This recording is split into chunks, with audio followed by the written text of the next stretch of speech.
우리가 신앙생활을 하면서 가장 중요한 것이 있다면 예수님을 바로 아는 데 있습니다. 예수님은 하나님의 아들로서 메시아로 이 땅에 오셨습니다. 예수님이 하나님의 아들이라는 것은 예수님이 하나님이시다는 말씀이기도 합니다.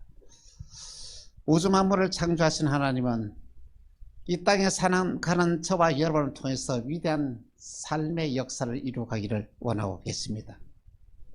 우리가 신앙생활하면서 하나님의 섭리를 바로 이해하게 되면 여러분의 인생에 참으로 놀라운 일들이 일어나게 되는데, 하나님은 저와 여러분들을 가장 귀한 방법으로 선한 뜻으로 저와 여러분들 인도하십니다.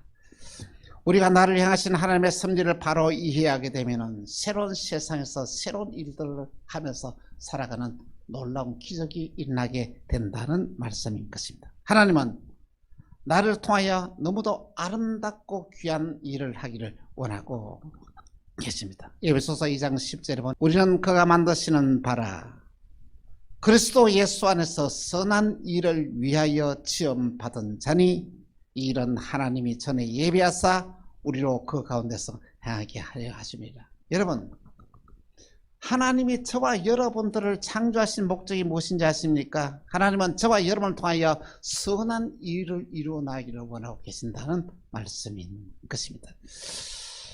우리가 세상을 살아가면서 정말 하나님이 기뻐하시는 선한 일들을 해나가는 것은 얼마나 놀라운 언약의 축복인지 모릅니다.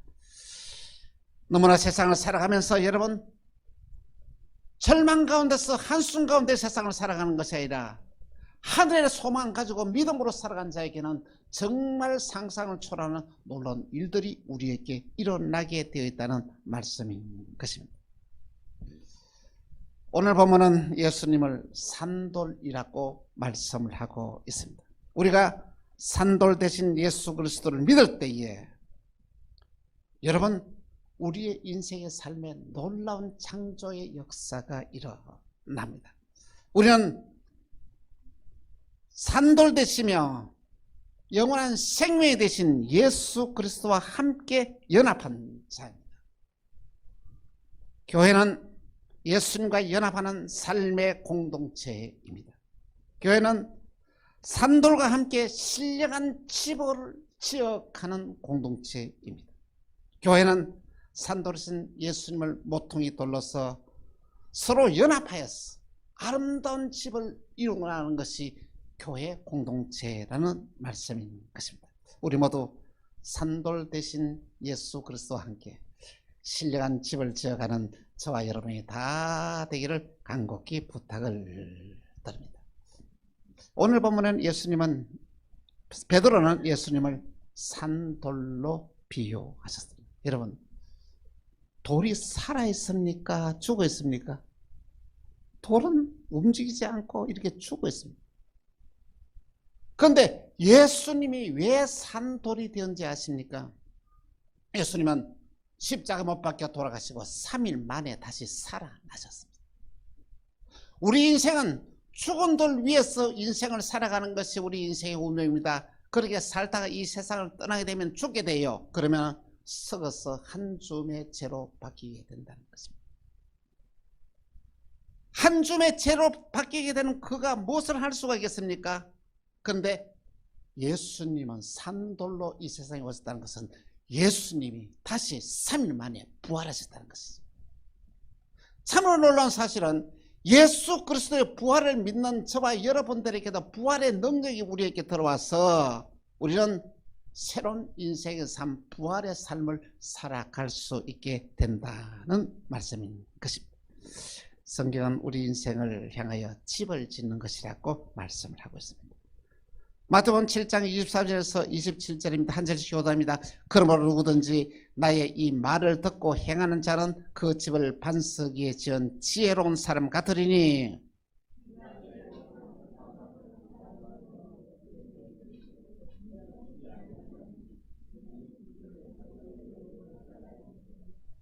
나의 말을 듣고 행하지 아니하는 자는 그 집을 모래 위에 지은 어리석은 사람 같으리니.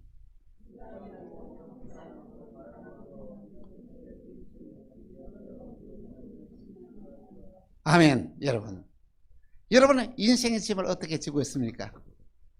산돌 위에 짓고 싶습니까? 아니면 모래 위에 짓고 싶습니까? 모래 위에 짓는 인생은 허영으로 그의 인생의 종말을 맞아야 됩니다. 모래에 있는 집을 짓는다는 것은 뭐냐면 세상의 부귀영화로 짓는 집들을 말합니다. 이러한 집들은 비가 오고 바람이 불 때 결국 무너지게 되었다는 것이죠. 우리가 한평생 세상을 살아가는 데서 우리의 삶이 무너져버리면 무슨 의미가 있겠습니까? 오늘 저와 여러분이 정말로 산돌 대신 예수 그리스도를 중심으로 하여 여러분들의 신앙의 집을 지어나가는 은혜의 길을 간곡히 부탁을 드립니다. 먼저 첫 번째, 신령한 집을 짓는 사람들입니다. 여러분, 돌이 움직이면 어떤 일이 생겼습니까? 놀라운 일이다. 돌은 가만히 있지 않습니까? 돌이 살아서 움직이면 놀라운 일이 있어요. 오늘 저와 여러분들이 산돌 위에 우리 인생의 집을 지으면 주님은 우리를 통해서 움직입니다. 여러분의 삶에 놀라운 역사가 일어난다는 말씀인 것입니다. 여러분, 오늘 저와 여러분이 이 세상을 살아가면서 하나님이 보시기에 가장 아름다운 신령한 영적인 집을 지어가기를 간곡히 부탁을 드립니다. 여러분, 이 집을 짓는 데에 여러분 가장 중요한 것이 여러분 무엇인지 아시죠? 첫째, 기초가 튼튼히 돼야 되고, 그 다음에 어떻습니까? 설계대로 집을 지어야만 아름다운 집을 지을 수가 있습니다. 그런데 오늘 이 시대에 보면 이 설계대로 집을 짓지 않아서 낭패를 당하는 경우들을 우리는 많이 목격하지 않습니까? 참 TV에 보니까 세상에 33층의 아파트를 지었는데 그것을 헐어야 된대. 왜? 조사를 해보니까 들어가야 할 철근을 바로 넣지 아니하고 지었다는 것이죠. 그래서 다 집을 지어놓고 이거 막 철거를 하는 그 모습들을 저는 그 TV를 통해 바라보면서 저는 이렇게 생각했습니다. 그래, 우리 인생이 세상을 살아가면서 영적인 집을, 하나님이 기뻐하는 신령한 집을 지어야 되는데 마지막에 이렇게 철거를 하면서 무너뜨리면 어떻겠나. 왜? 여러분들이 저와 여러분이 짓는 이 집이 정말로 설계대로 바르게 지어져야 무너지지 않지. 설계대로 바로 짓지 않냐고 내 생각대로 내 방법대로 지으면 결국 무너지게 되었다는 것이죠. 하나님이 우리에게 주신 이 설계도는 무엇인지 아십니까? 설계도는 이 신구약 66권의 성경의 말씀입니다. 오늘 저와 여러분은 성경의 말씀을 기초하여서 우리 인생의 집을 지어야 한다는 것입니다. 그래서 저는 이 신령한 집을 짓기 위해서 여러분 무엇이 필요하면 기둥이 필요한데 이 기둥이 5개의 기둥이 필요하다고 그렇게 저는 보았습니다. 한번 따라합시다. 첫 번째 기둥입니다. 말씀의 기둥. 두 번째 기둥입니다. 교회의 기둥. 세 번째 기둥입니다. 신앙의 기둥. 네 번째 기둥입니다. 은혜의 기둥. 다섯 번째 기둥입니다. 성교의 기둥. 여러분, 이 기둥을 세울 때에 가장 중요한 게 뭐라고? 이 철근이 바로 들어가야 된다는 것이죠. 그래서 여러분과 제가 말씀의 기둥을 세울 때는 무슨 철근이 들어가야 되느냐 하면요, 말씀을 읽는 철근이 들어가야 됩니다. 말씀을 읽어야 되는 거예요. 그리고 말씀을 듣는 철근이 그것에게 꼽혀야 된다는 것이죠. 그리고 말씀을 듣고 행하는 철근이 꼽혀져야 이것이 바로 뭐냐면은 말씀의 기둥이 바로 세워진다는 말씀인 것입니다. 두 번째 기둥은 교회의 기둥입니다. 이 교회의 기둥에도 철근이 필요한데 그 제일 중요한 철근이 뭐냐면 주일 성수의 철근입니다. 여러분, 신앙생활에서 교회 생활에서 가장 중요한 것은 주일 성수입니다. 주일 성수는 하면은 주일날은 꼭 예배를 드려야 된다. 어디에서? 자기가 섬기는 교회에서. 그것이 바로 세워진다는 것입니다. 두 번째 기둥에는 헌금의 철근이 있습니다. 헌금 생활의 철근이 있습니다. 헌금 생활의 철근 가운데 가장 중요한 것이 11조의 헌금의 철근입니다. 이 11조 헌금 바로 꽂아야 놀라운 역사예요. 그래야 이 교회 여러분들의 주일 성수를 잘하고 헌금 생활을 잘해야 교회의 기둥이 바로 세워진다는 말씀인 것입니다. 세 번째의 기둥이 신앙의 기둥입니다. 신앙의 기둥에는 가장 중요한 철근이 믿음입니다. 믿음의 철근을 딱 봐야 돼요. 그리고는 저와 여러분이면 또 중요한 것이 신앙에서 가장 중요한 게 신앙 고백입니다. 여러분, 신앙 고백이 잘못되어서 방황하는 사람들 너무 많이 봤습니다. 아니, 장로가 되어도 신앙의 고백이 잘못된 제가 너무 많이 봤고 너무 가슴이 아팠어요. 여러분, 신앙의 고백이 바로 신앙의 기본이 뭐냐? 이 사도신경입니다. 이것은 사도신경이라는 것은 사도들로부터 가장 중요한 것을 우리에게 전성을 받은 것이 사도신경이었습니다.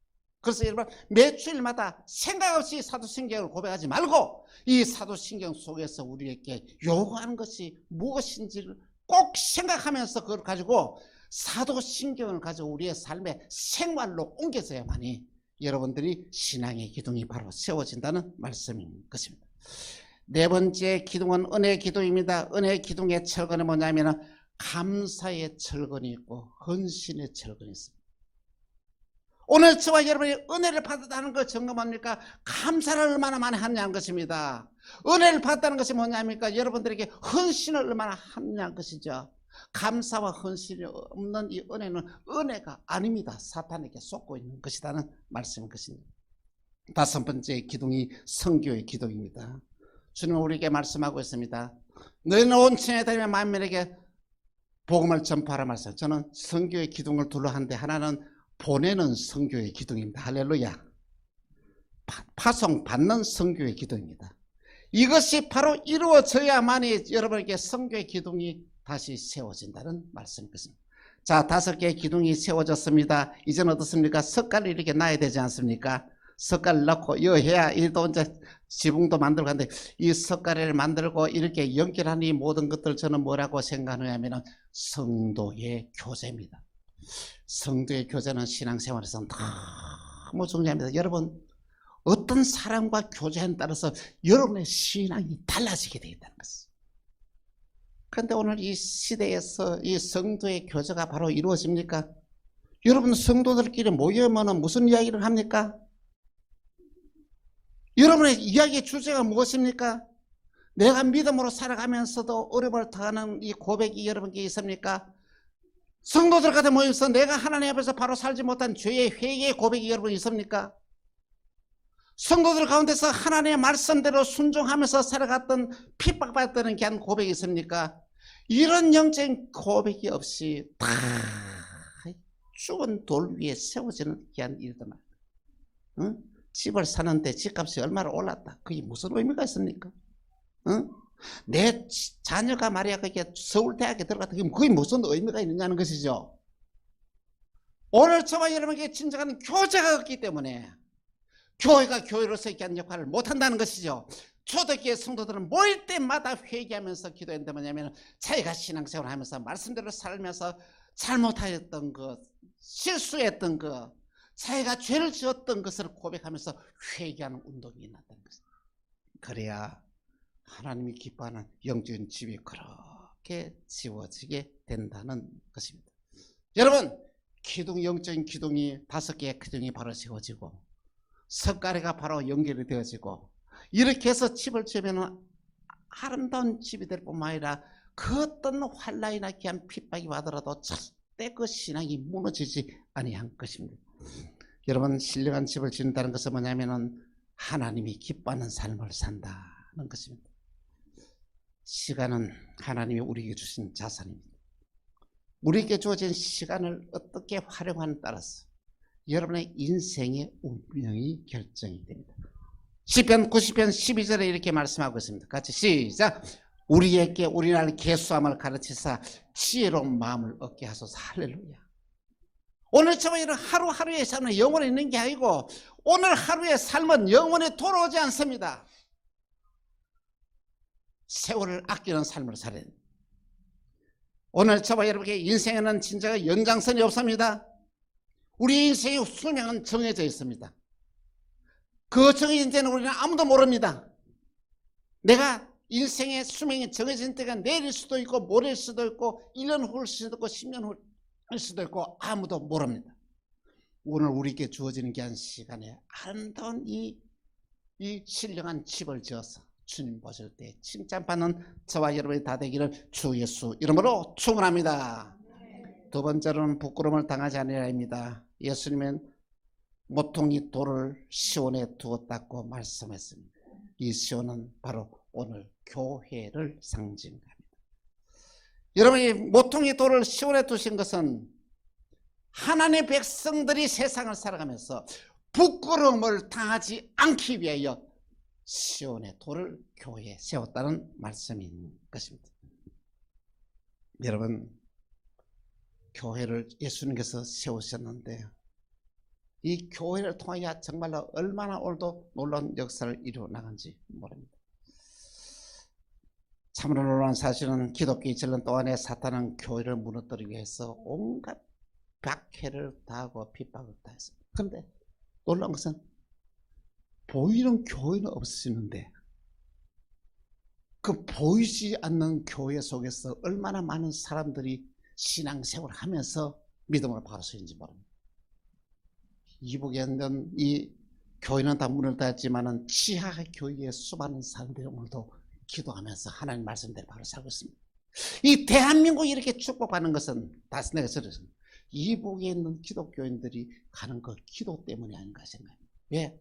그들의 기도는 그대로 응답되게 되어 있거든요. 왜? 그 말씀대로 바로 살기 때문에 기도에는 강력한 파와 능력이 그들에게 일어난다는 말씀인 것입니다.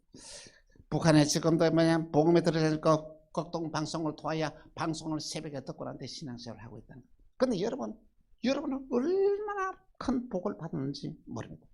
마태복음 16장 18절에서 19절입니다. 같이 시작. 또 내가 내게 이르노니 너는 베드로라. 내가 이 반석 위에 내 교회를 세우리니 음부의 권세가 이기지 못하리라. 내가 천국 열쇠를 내게 주리니 내가 땅에서 무엇이든지 매면 하늘에서도 매일 것이요 땅에서 무엇이든지 풀면 하늘에서 풀리라. 하나님은 이 교회에 천국의 축복을 푸는 이 권세를 주었습니다. 할렐루야. 우리에게 찾아온 모든 저주를 묶을 수 있는 권세를 이 교회에 주었습니다.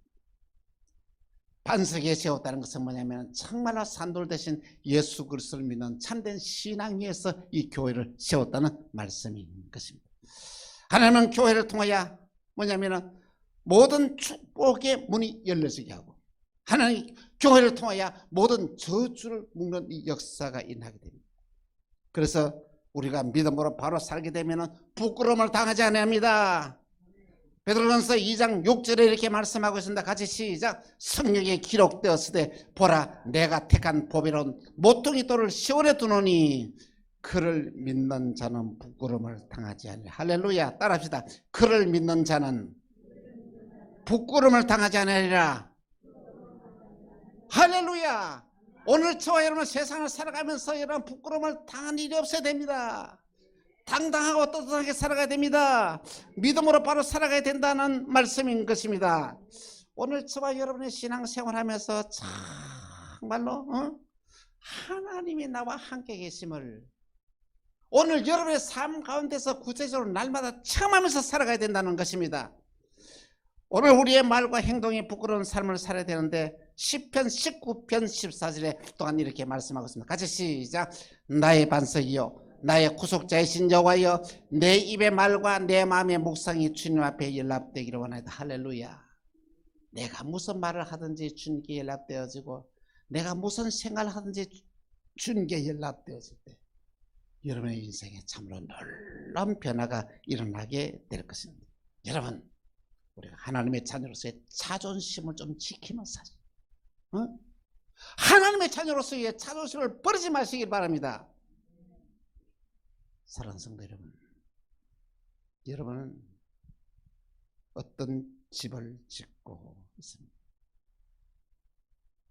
죽은 돌 위에 세상의 부귀영화를 꿈꾸며 살아가는 머리 위에 집을 짓고 있지는 않습니까? 아니면 이 세상에서 어느 누구도 무너뜨릴 수 있는 산돌 위에 여러분의 인생의 집을 짓고 있습니다. 산돌 위에 튼튼한 기둥 5개를 세우고 여러분의 이 아름다운 집을 짓고 싶지 않습니까? 오늘 우리의 인생의 집이 다 지어지게 되면 주님께서 우리는 짓는 자는 세상을 살아가면서 부끄러움을 당하지 않겠다고 말씀했어요. 오늘 저와 여러분의 믿음으로 바로 살아야 세상 살아가면서 부끄러운 수치스러운 일을 당하지 않는다는 말씀인 것입니다. 여러분, 하나님을 경외한다는 말을 여러분 어떻게 바로 이해하고 있습니까? 경외한다는 말은 무슨 뜻이냐 하면은 정말로 두려워하다, 떨다는 것입니다. 여러분, 하나님을 두려워하는 마음으로 섬기고 있습니까? 하나님 말씀이 여러분 떱니까? 하나님을 여러분들 하수인으로 생각하지 않습니까? 종처럼. 하나님을 여러분이 필요한 것을 도와주는 이 종으로 취급하지는 않습니다. 정신을 차려야만 합니다. 하나님을 경외한다라면서 하나님을 가지고 노는 사람들이 누가? 교회의 중직자가.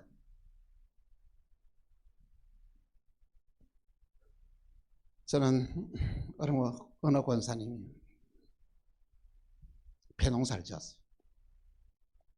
그래서 직원을 새겨서 배농사를 짓겠어요. 그걸 도지로 팔았어. 그런데 수시로 와서 밤에 와가지고 배를 10짝을 타달라 5짝을 따달라 그러는 거예요. 그거 뭡니까? 그거 도둑질 아닙니까? 그러면서 우리는 괜찮아. 주일날 가서 하나님 죄송해요 하면 끝난대. 그 도둑질하고도 하나님 죄송해요 하면 끝납니까? 그게 회개입니까? 아닙니다. 회개라 뭐냐면은 주인을 찾아가서 자기 도둑질한 것을 말하고 그 잘못된 것을 값을 변상하고 그러고 나와서 하나님께 회개해야 진정한 회개지요. 이 회개가 아닌 것을 갖다가 회개라고 잘못 생각하고 있는 교인들이 얼마나 많은지 모릅니다. 정신을 차려야 합니다. 빌립보서 2장 12절에 이렇게 말씀하고 있습니다. 같이 시작. 그러므로 나의 사랑하는 자들아, 너희가 나 있을 때뿐 아니라 더욱 나 없을 때에도 항상 복종하여 두렵고 떨림으로 너희 구원을 이루라. 한번 따라합시다. 두렵고 떨림으로 너희 구원을 이루라. 한번 따라합시다. 두렵고 떨림으로 너희 구원을 이루라. 여러분, 신앙생활 우리가 바로 해야 됩니다. 바로 하면 이것이 뭐냐면 아름다운 이 영적인 이 신령한 집을 짓는 것입니다. 오늘 우리 인생의 삶이 뭐냐면 신령한 영적 집을 짓는 것이라는 말씀인 것입니다. 그렇습니다. 하나님이 기뻐하는 삶이 어떤 삶인지 아십니까? 여러분 주위에 있는 사람에게 어려움을 당하고 고통당하는 사람들과 찾아가서 그들과 함께 어려움을 당하고 고통을 함께 나누십시오. 여러분과 주위에서 기쁜 일이 있고 좋은 일이 있을 때는 같이 함께 기뻐하고 즐거워하십시오. 이것이 주님이 우리에게 바라는 삶이다. 내 능력으로 가능합니까? 불가능합니다. 오늘 저와 여러분의 성령 충만은 받지 않고 은혜 가운데 가지 않으면 그렇게 절대 살 수가 없습니다. 우리가 진정으로 정말로 우리 인생의 집을 아름답게 한번 지어보십시다. 주님 보실 때에 정말 그 귀한 아름다운 집을 우리가 한번 지어보는 여러분들 다 되기를 바랍니다. 우리 모두 하나님의 크신 은총과 축복으로 인하여 하나님이 보시기에 신령한 집을 짓는 은혜와 축복이 여러분에게 임하기를 주 예수 이름으로 축원합니다. 기도하겠습니다. 주님, 산돌 위에 세워진 신령한 집을 우리는 짓기를 바랍니다.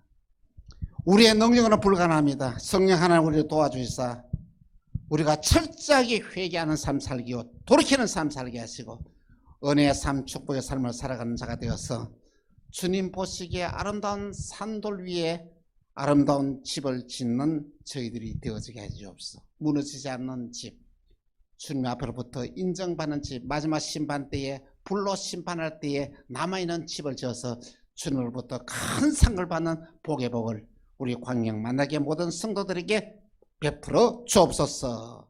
주 예수 그리스도 이름으로 기도합니다. 아멘.